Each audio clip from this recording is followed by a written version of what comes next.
Welcome to the Gailey Show. We are the only daily LGBTQ news and talk show on the radio in the United States. I'm your host, John Parker, joined in studio by my executive producer, Jim Pounds. Hey, all.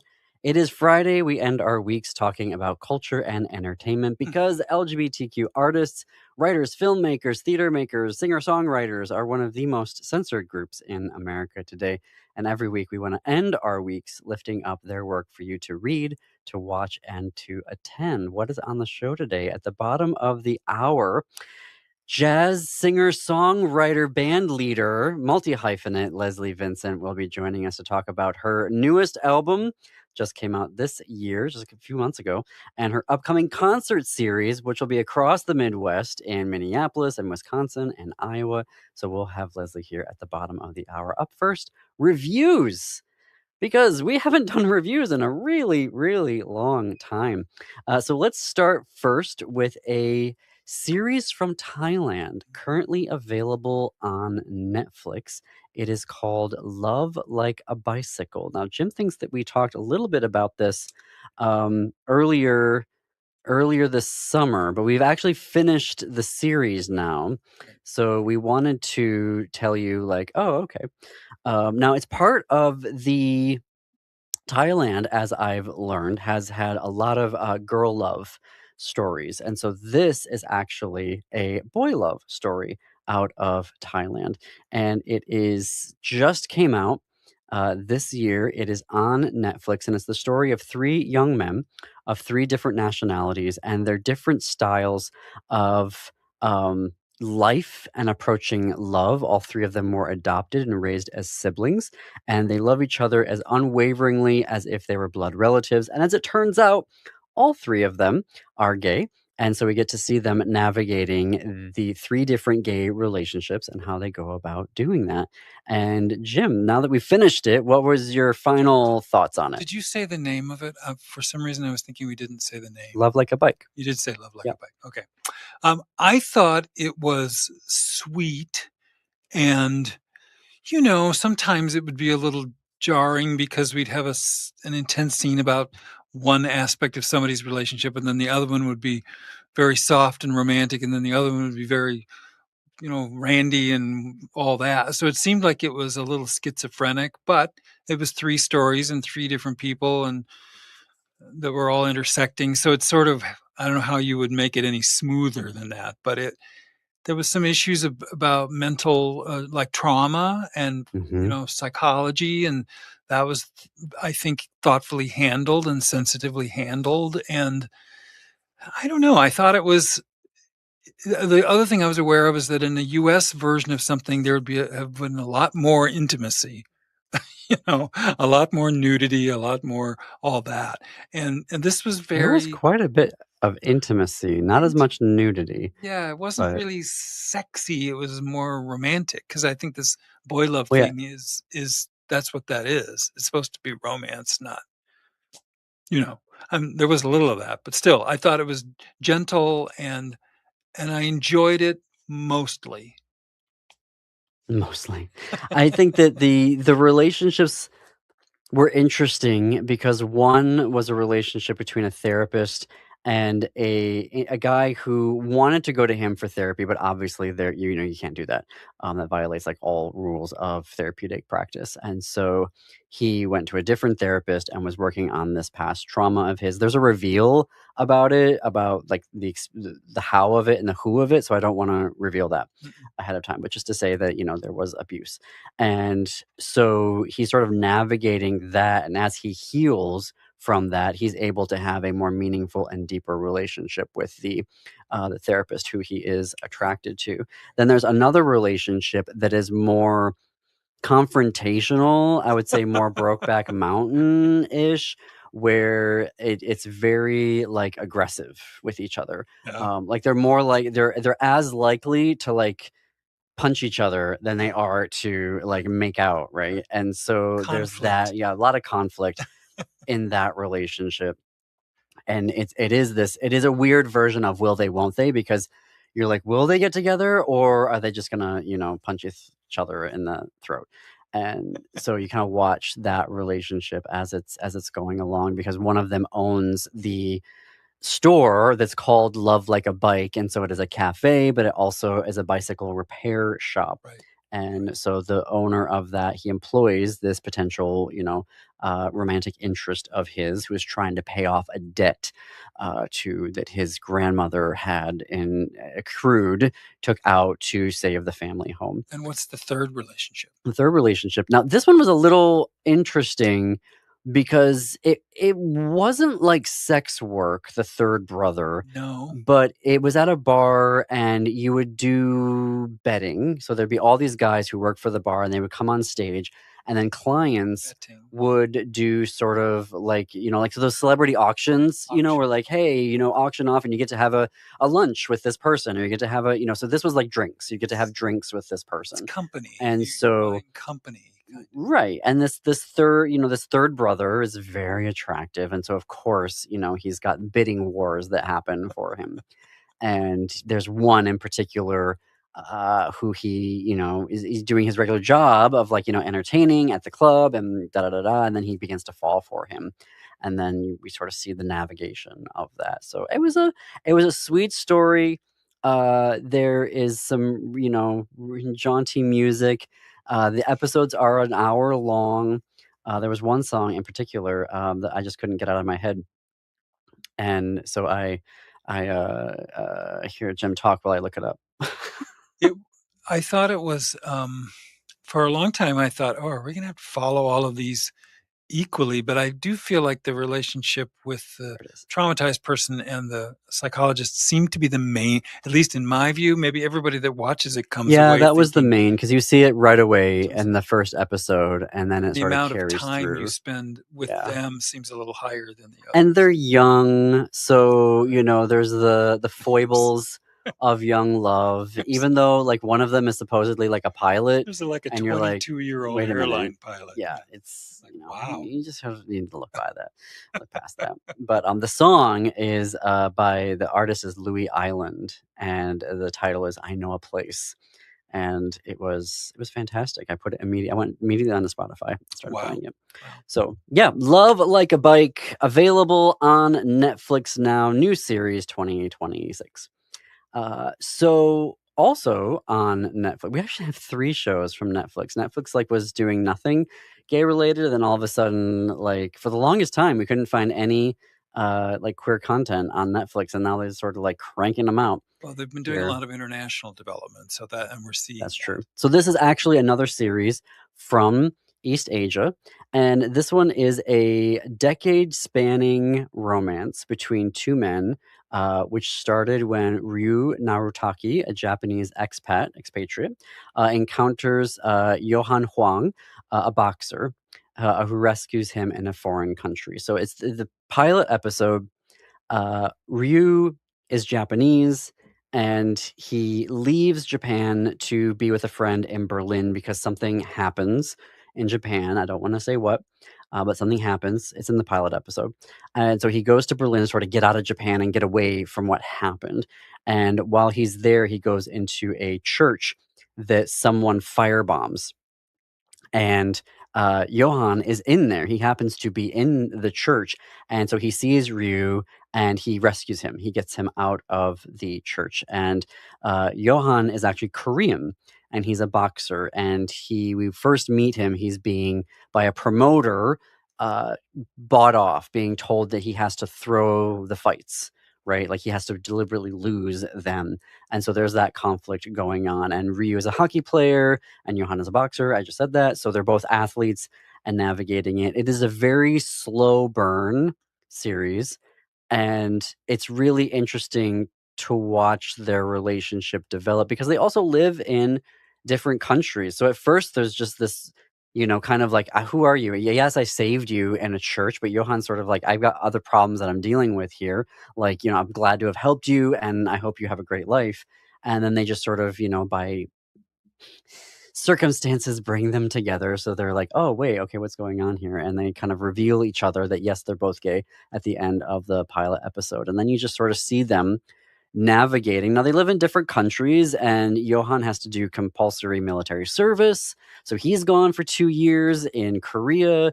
And so you're sort of watching this slow burn relationship develop. And I see Jim rolling his eyes because he has a very Western attitude of it's got to be sex all the time. But Jim, why didn't you like this series I so far?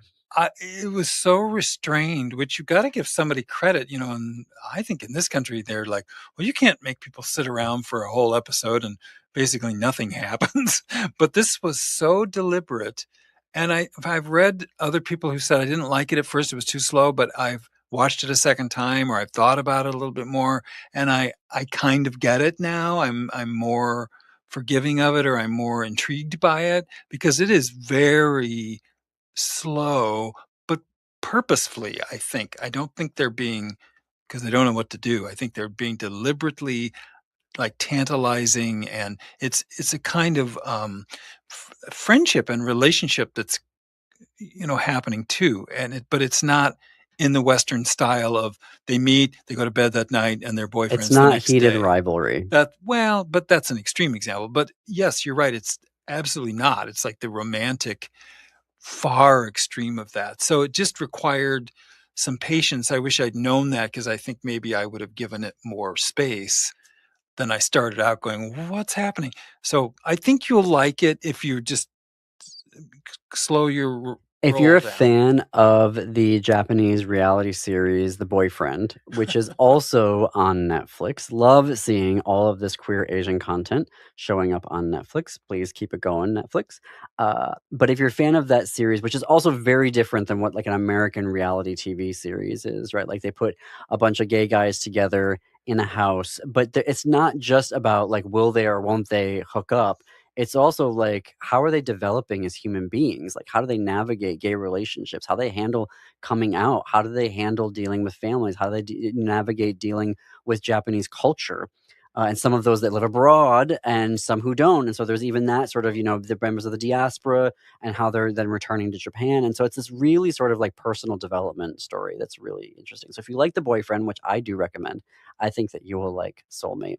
But we have two more reviews to give you. We're going to take a quick break. When we come back, we're going to be talking about a feature film, things like this. And we're also going to be talking about another Netflix series, Big Mistakes from Dan Levy. So keep it here, tuned to The Gailey Show. Quick break. Don't go anywhere.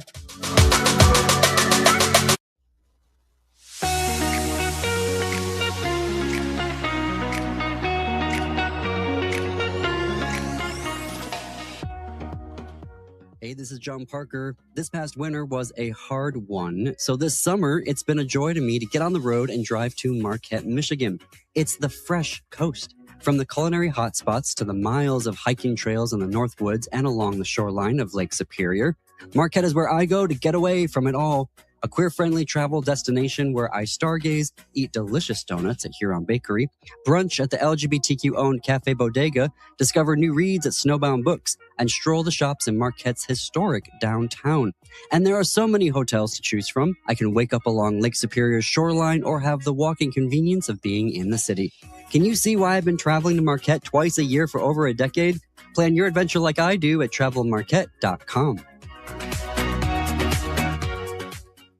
Welcome back to The Gailey Show. I'm John Parker in studio with my executive producer, Jim Pounds. We are providing some culture and entertainment reviews. So we've done two shows so far, both of which are on Netflix, Love Like a Bike and Soulmate. We're going to stay on the Netflix platform here to talk about Big Mistakes. Now, this is Dan Levy's newest series that he has out now, and it's about two directionless siblings who are blackmailed into the world of organized crime. And so there's three siblings actually all together. The third sibling is helping the mom launch a campaign to be mayor. And the cast is fantastic. Not only is it Dan Levy, but it stars Taylor Quinn as the other sibling who is directionless and who gets blackmailed. Taylor Ortega, goodness, is Morgan. Abby Quinn is the third adult, who is helping their mother, who is played by the incomparable Laurie Metcalf, and Laurie Metcalf is on point in this series. Jim, your thoughts? I I love Laurie Metcalf, and I she's an actor who chews the scenery, and she does it unapologetically, and you always think, "Oh gosh, this train's gonna go right off the trestle into the ravine," and she keeps it on the track, and I don't know how she does it. And there's a sequence we've talked about where she's also made up extremely on top of this big performance style, and it worked. And I do not know how she does it. It's either brilliant editing or she's a brilliant actress or both. Both. But wow, is she good. And in my mind, she's the one that I'm more interested in, which I know is not what's supposed to be happening, but the siblings are they're bickering and they're kind of Let's give a petty little and bit. there's all that, I but know you I love her performance. Sorry. I know how you hate when we actually give information here, but let's give our Yeah. listeners a little bit more information. So Dan Levy plays a pastor in a church. He is gay, but he doesn't come out to the church because it would be a thing. And his sister Morgan is a high school, or not, is a high school teacher, I Yeah. think a high school teacher, and their grandmother is dying. That's what's happening in the first pilot episode. And so Laurie Metcalf's character is like, go and get her a gift. And they're like, "What do you mean, get her a gift? You know, she's about to pass." And so they go to a store to get a gift, and they see this necklace. And the proprietor of the store, the manager's like, "That's not for sale." They get into a whole thing about it, like, "Why is it in the display case if it's not for sale?" And he's like, "Just leave me alone." And so Morgan, of course, steals the necklace and they give it to the grandmother, and she absolutely loves it, and they put it on her, and then she wears it for the funeral because she does pass. And it turns out that that necklace was supposed to go to an organized crime boss. And so they track down Dan Levy and his sister, and they say, he's like, "You got to go get this necklace back and do whatever you have to, because this necklace had a very important thing in this deal that these organized crime lords are doing." And so they end up being roped in to this organized crime in New York and New Jersey. I think they're in New Jersey. And so it is, at first you're sort of like, wait, what is going on here? But it mixes drama and action and comedy very well. I think I was a little worried that Dan wasn't going to have anything post Schitt's Creek. It sort of felt like a lot of the projects that he was doing after Schitt's Creek weren't really taking off and landing the same way that that series did. And I think this one is really, I wouldn't have expected him to write action as well as he does here, and it's very very well done. And he is actually co-creating it with Rachel Sennett and some fantastic directors in the series, including Adam Bernstein and Colin Buxey and Dean Holland and Ian B. McDonald. So I think that it's a really good series. I really enjoyed it. We didn't do our rainbows ratings Oh, for these, but I would give this one a 4 out of 4 rainbows. Do we do 4 or 5? It's been so long. I I didn't love it as much until the last episode when they finally changed the dynamic from bickering siblings into having a little bit of agency. And all of a sudden now, in episode whatever we're in, it started to get interesting to me. So I didn't Don't love it at the beginning. don't watch the trailer. I know that sounds really weird, but, like, something's happening with trailers right now where they all look like Marvel movies, and the tone and speed of the trailer does not actually match the tone Right. and speed of the Stick series. around till episode whatever we're at, and it does take a turn, and you'll know it when it happens, and I feel like it suddenly got really interesting Yeah. at And that they time. even, like, I'm sure, listeners are going like, "Oh god," like a closeted pastor, like, Yeah. haven't we seen this before? And they actually handle the nuance of it very, very well. I mean, there is what you would expect to happen in that story, but they actually don't drag it out very far. And it's interesting because Dan Levy's boyfriend is actually getting an award with Out and Loud, which is an organization for all of his work that he's been doing in the LGBTQ community. So it's really interesting. There's some sweetness to it. There's some levity to it. There is some, tension around it. So I was actually really impressed how they were navigating that storyline, because we've seen it so many times.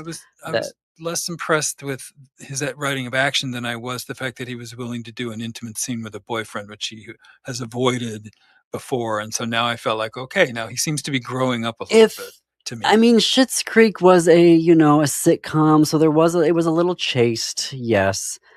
This one's a little bit more. I mean, I don't want to use the word graphic, because it's not graphic No, it's grown at up. all. It's But more it grown is more explicit. Yeah. I guess you could say. Yeah. But yeah, I would give. I think it's 5 rainbows that we used to do. So I would give Big Mistakes 5 out of 5. We didn't get to the film, so I guess we will have to do the film next time. Okay. But it's things like this. Actually stars an actor from St. Paul, Minnesota. So we'll try to get that to you next week, actually, because I know that we can fit that in there. So, all right. Those are our TV recommendations for you, all on Netflix. We're not paid by Netflix, by the way. So this is us just doing our thing. Anyhow, well, we're going to take a break. And when we come back, we're going to have the also incomparable Leslie Vincent. So keep it tuned here to The Gaily Show.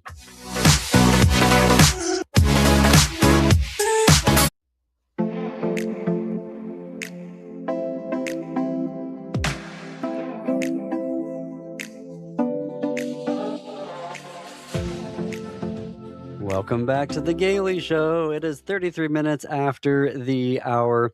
Leslie Vincent is a jazz vocalist, songwriter, and band leader whose work blends jazz, swings, blue, pop, and singer-songwriter traditions with the theatrical instincts of a seasoned storyteller. Her third album, Little Black Book, just came out this past April via Jazz is Cool Records. It is her first full-length collection of original songs recorded with her longtime working band and featuring Jeremy Messersmith, Stephanie Weisler, Zach Marley, and Mary Alice Hutton.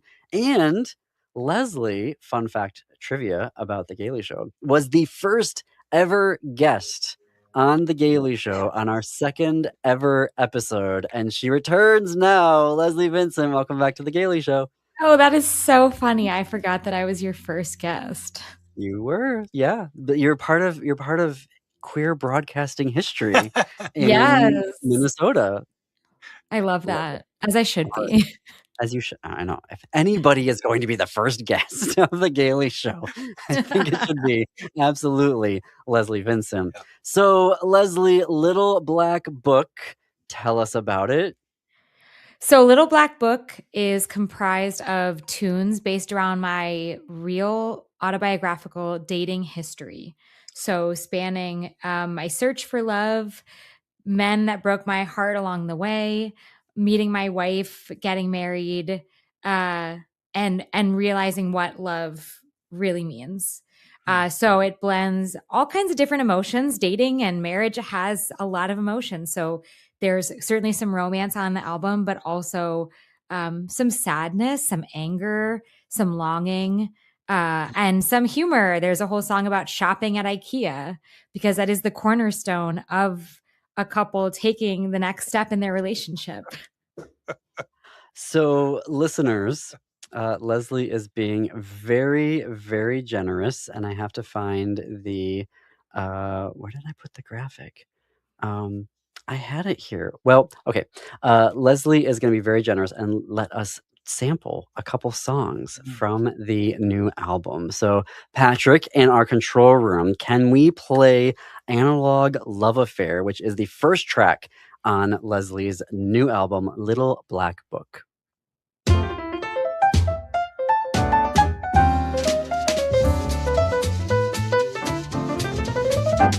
There's no romance in a 9-to-5 world. That's what I know to be true. My emails take up all of my time, and I'd rather be with you. My boundaries need addressing. My body needs undressing. I want an analog love affair where no one gets to intrude. Let's run off to a place far, far away where our phones sit at the bottom of the shore, where the only sounds that we ever hear, nothing more. Analog Love Affair by Leslie Vincent. In a digital, when I just saw the track title, and I feel like we're so saturated right now with AI and is social media sending this country into oblivion. And so when I saw Analog Love Affair, I was like, oh, yes, please. Tell us about the track title and the song, the story behind it. Yeah, this is something that I've just felt for a long time. I always go back to this memory of when I graduated college, which was many, many years ago. I was like, I'm getting off the grid. I don't want to be on the internet. And at that time, I didn't even have a smartphone yet, if that gives you any idea of where I was. And so I've never quite loved just how interruptive our lives, how interruptive digital pieces can be in our lives. I hate being out to dinner and someone gets a notification. It just changes the whole vibe. I would love to live a life that is completely analog. It sounds so fun, so present, so juicy. And so I wrote this song I think it was in my car, actually. The first time I have this song, I'm driving, I can hear the blinker. And I just started to improvise some lyrics about what I was feeling and what I was wishing. And that became the first verse of the tune. And then I just kept going along with it. But yeah, everything I write are my real feelings, at least at this point in my career. And so these are beliefs I hold very dearly. I love that. It just analog. I mean, wouldn't that be lovely? That was my growing up. Like that was, Jim, like for so many years, I mean, of your life. And I have to sometimes remind myself like, oh, we used to live without mobile phones and email 24 hours a day, 7 days a week, and all of these chat messaging services. Like we used to like see each other IRL, and we used to live without voicemail. I mean, I know. Oh my God, Jim. I know. Leslie, oh my God. I can't even imagine without voicemail. Oh my God. Good to get somebody on the phone. I remember how just amazing a wireless telephone was. And how much just being able to like walk around. And anyway, okay. So Leslie is actually going to be in Wisconsin this weekend, tomorrow, actually, Saturday, August 15th in Glenwood City, Wisconsin. Tell us about the performance. What can people expect?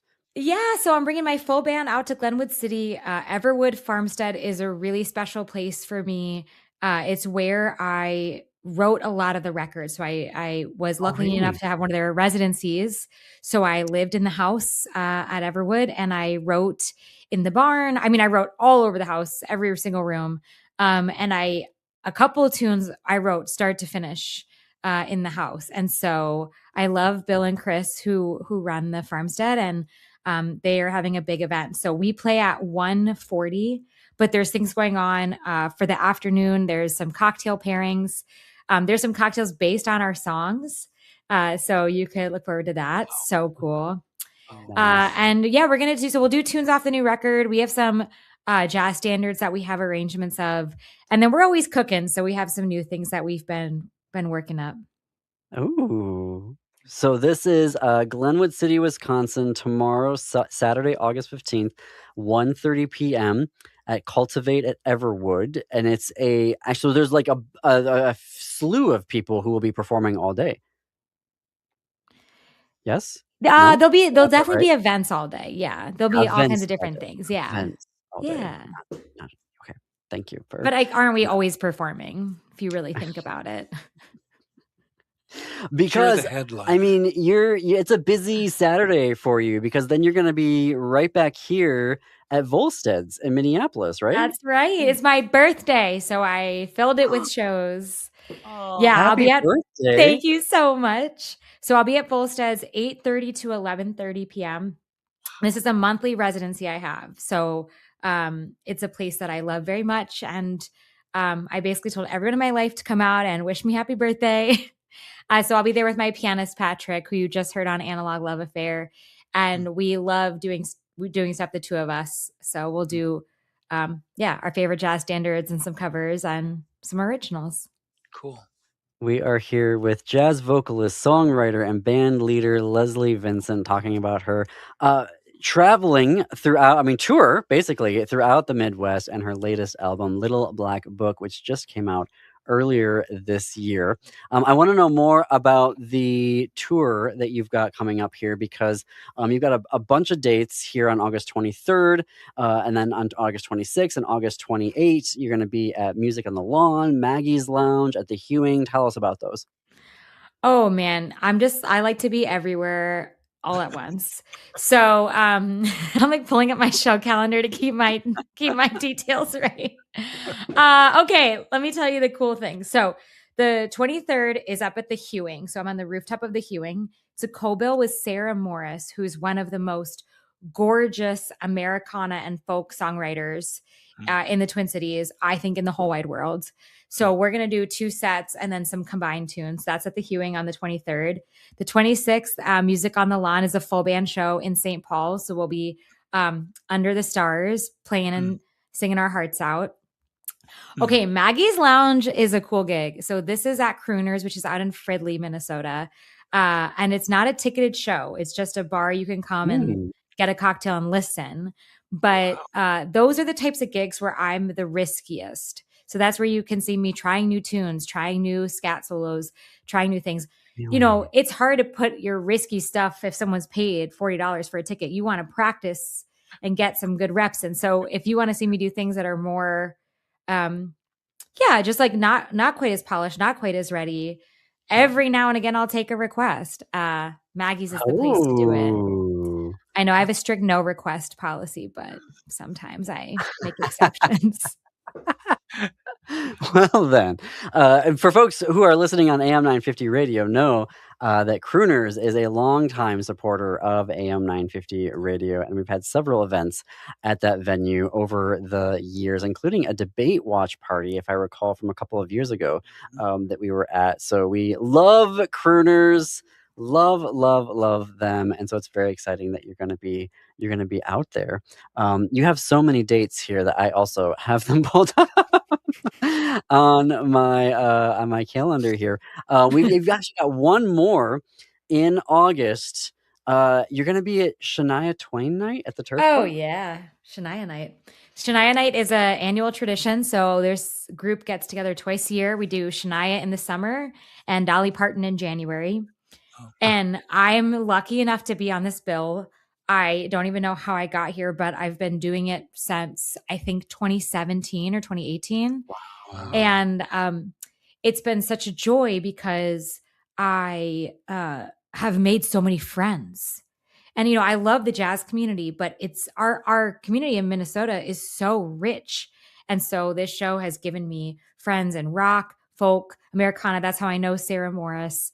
And so every year we just see each other, we share glitter, we pump each other up, we wear ridiculous outfits, and we sing Shania Twain with a house band. The house band is called A Little Too Short to Be Stormtroopers. And they put on this event to really lift up the women in our community. So they are fantastic gentlemen. And it's a big party. There's usually line dancing. People are usually screaming the lyrics with us. It is like, as someone who sings in quiet, more sophisticated venues, it is a joy for me to just be hooting and hollering. Right. No rules. Everybody's doing covers then of Shania. Yep, everyone's doing classic Shania. Are you allowed to tell us which ones you're I can doing? tell you. I just got my assignments the other day. Oh, you get signed? Oh my gosh, you don't even get to pick? You're assigned? Well, it's like you send in your top 5, and then the organizer looks through everyone's top 5. So I'm doing Honey, I'm Home. And this song called Giddy Up. Okay, you're going to be like, I've never heard of Giddy Up. Giddy Up is one of her more recent singles. This will be my 3rd or 4th year singing it, because even if you've never heard it, by the end of the song, you can sing along. It is perhaps her worst lyrics. You can't even believe she put these lyrics out.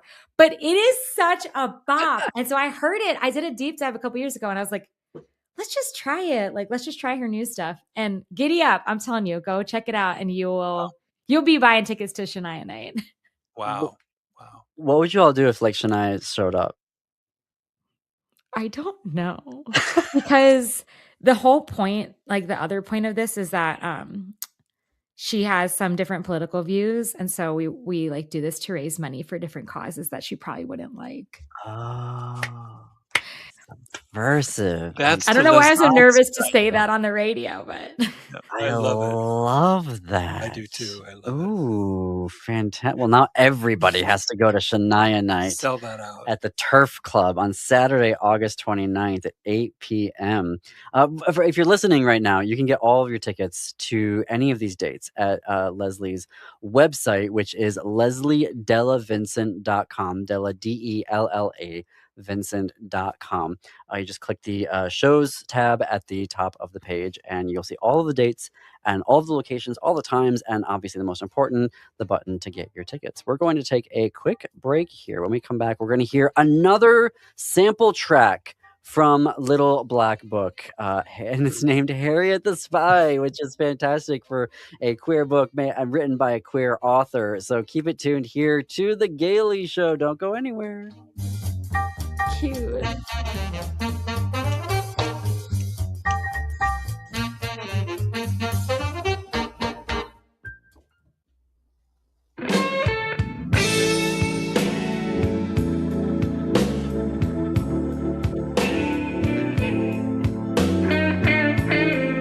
Welcome back to The Gailey Show. We are coming up on the top of the hour. Over the past several years, Leslie Vincent has become one of the most recognizable jazz vocalists to emerge from Minneapolis while increasingly touring throughout the Midwest. Downbeat described her as, quote, as much a storyteller as she is a jazz singer, end quote. And The Big Takeover praised her as, quote, controlled and beautiful voice, one that sounds timeless. End quote. Her newest album, Little Black Book, is out now, and she's touring across the Midwest this summer and fall. Let's play another sample from another track from Little Black Book. This one is called Harriet the Spy.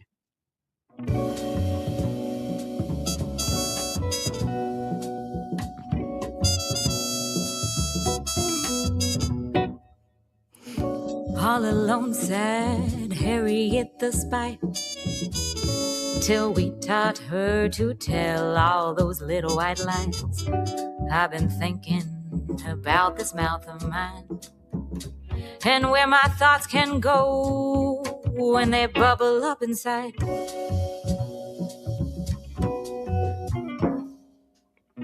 All alone sat Joan of Arc, sitting there spinning her truths into the dark. And I know that there's something you'd like to spill, but you know you can't.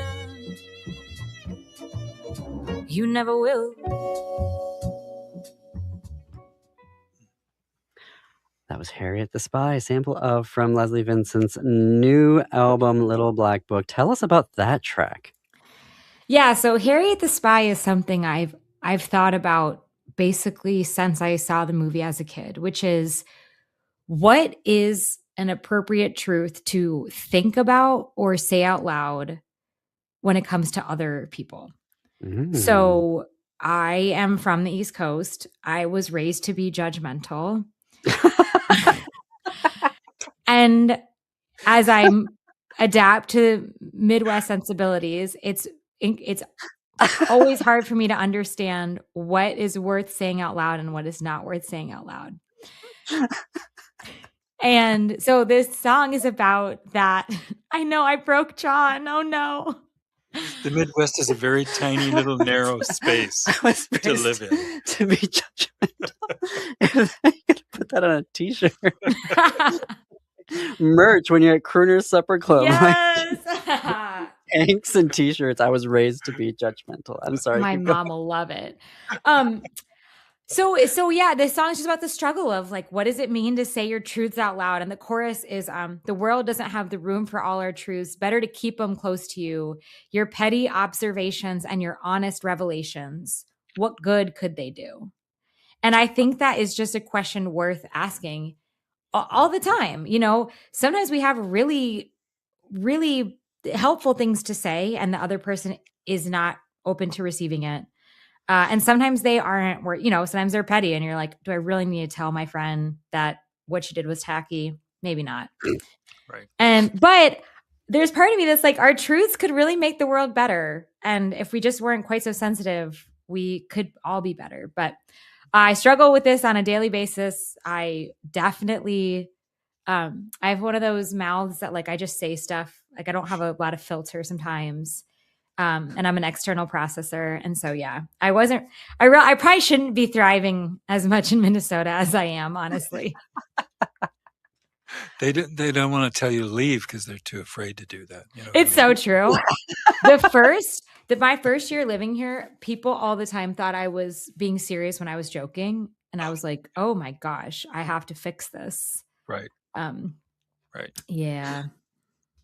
Well, now you can see this is why Leslie Vincent is renowned as a storyteller and as a jazz singer, because you think about these things on such a different level, I think, than a lot of people do. And even I remembering our conversation with Michelle T, right, on this queer book Save My Life, and like you got her thinking a lot. Like I was watching her face as you were, talking about your album and how the responding to her book and all of that, and she was just digging it. She was like, oh my god, she was so there with you. And Michelle T, I mean, come on. Oh my gosh, I know. That was so cool. Right. Okay, so for our listeners in Madison, you are going to be at the North Street Cabaret on September 17th. Tell us about it. Yeah, so North Street Cabaret has become a home away from home. I'm there twice a year. And let me think. We're going to have piano, bass, drums, trumpet, and me. So nice full band for the stage. Last time we were there, it was raucous and full of people. So if you want to come, get those tickets early. And yeah, we'll do tunes from the new record, and we'll do some surprising stuff. We have a really cool lineup for that show. So it'll be both a raucous and an emotional time. What's a Madison crowd like? Is it? Oh my God. No, a Madison crowd is wild. You know, in the cities, everyone is reserved. Everyone is chill. In Madison, they are really vocal in the best way, laughing. Wow. It kind of like Shania, honestly, like hooting and hollering, which you don't really get in jazz. So I love this space. And then I actually haven't announced it yet, but I'll be in Milwaukee the next night over at Bar Centro. Ooh, yeah. Breaking news on the Gailey Show. I know. So 2 stops in Wisconsin. That is fantastic. And then on October 8th, we're not in Iowa yet, but if you all want to drive down to Iowa in Des Moines, Leslie is going to be, is it Noche? Noche, yeah. Noche, okay. I figured NOCE is probably not noise. I had the same thought, though, the first time I heard it. I was like, how are we saying this? All right. Well, the album is Little Black Book. Connect with Leslie at lesliedellavincent.com. On TikTok, she is Leslie Vincent Jazz. On her website, lesliedellavincent.com. You need to sign up for her newsletter because it's got all the information that you can want and need from Leslie Vincent. So be sure to sign up for that newsletter at lesliedellavincent.com. Leslie, it was so great to see you again. Let's not wait 2 years before we see you again. We won't, I promise. Okay, perfect. All right. Thanks everyone for listening and or watching today on YouTube. That is all for us. We will see you back here on Monday. Have a great weekend. And until then, keep it queer, America. Keep it queer.